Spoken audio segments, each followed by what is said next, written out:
Hey, hello dreamers! Welcome back to the world of Tana Dreams. On February 7th, 2021, it was a really nice winter day here in Texas, so I thought I'd go ahead and make my very first vlog ever. In my last video, I said that I like to make my own textures, so I thought I'd show you how I essentially hunt for them in the wild. Joining me will be my loyal sidekick, Buddy. Say hi, Buddy! I know the quote-unquote wild is kind of a stretch when talking about a typical Texan suburb, but trust me, even in a simple suburb, you can find a lot of things in nature that can make really great pieces of art.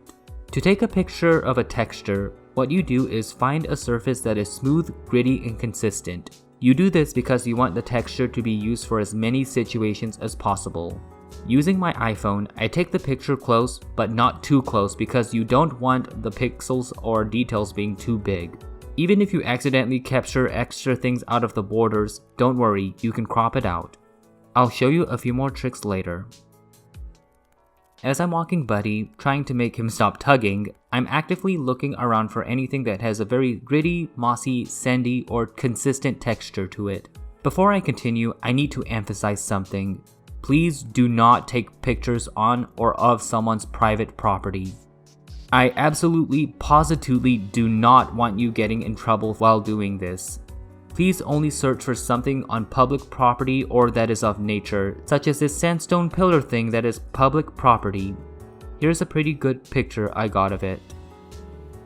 Next, Buddy and I walked to our usual route to a local school.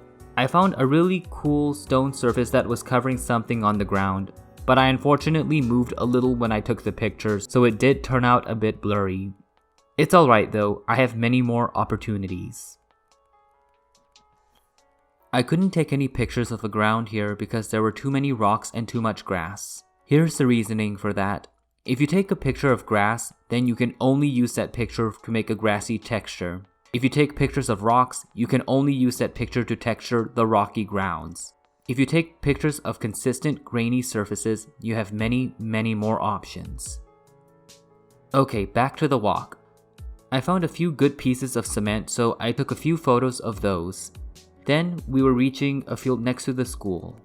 I always like to come up here because I have lots of good memories of my dogs watching over the farmlands, so Buddy and I spent a few moments to rest here.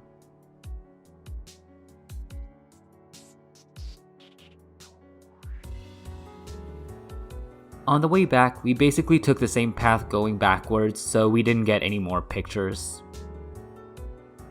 Now here are the tricks I used to adjust photos of textures I took. On the iPhone, after I finished cropping, I used one of the filters the iPhone offers. I really like Vivid Cool, Dramatic Warm, and Dramatic Cool. On the Photos application on my PC, I click the Edit and Create button, select Edit, and in Adjustments, I can increase the clarity of the photos and then play with the filters. With that, here is an array of the textures I have created. Now let's put those textures into motion. Here is a piece I've been working on of a scene from The Girl Who Trod on Loaf. As you can tell, I did the painting and shading so far, but it still looks very uninteresting and flat. For all the red on Inga's dress, I wanted to use my Sandstone from Mars texture. It's actually a sandstone brick I took in front of my house, by the way. I did a few things to group the red layers together, but it wasn't perfect, so I ended up having to make a few fixes and clean up. I then played with the layering modes to see which version best complements the composition. I went with the overlay to help the red glow, but not overpower. For the white, I wanted something gritty, but a bit calmer, so I chose the denim cement texture. It was from the cement I took outside the school. I set the layer to multiply to help darken the white, and then I lowered the opacity so it didn't darken the white too much, but you can still see the texture. For the black on her suit, I used the Sahara Sandstone texture. Moving on to the background, for the sky, I used a texture of cement right outside my house with a mono filter on it. This one took more playing around to get the right filter, then I went with a lighter color effect. It had a nice scattery effect that made the background look like a painting on a canvas. For the ground, I used another sandstone brick texture and set it to multiply. If you notice, the main modes I use are multiply, overlay, and lighter color. However, please feel free to explore the different layer types. Here's how the finished piece ended up, by the way.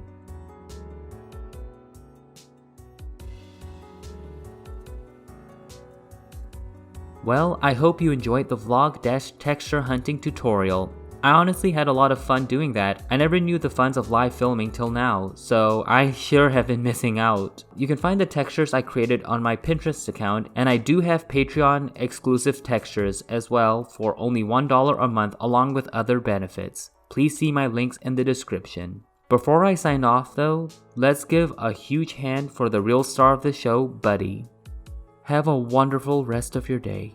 May all your sweet dreams come true.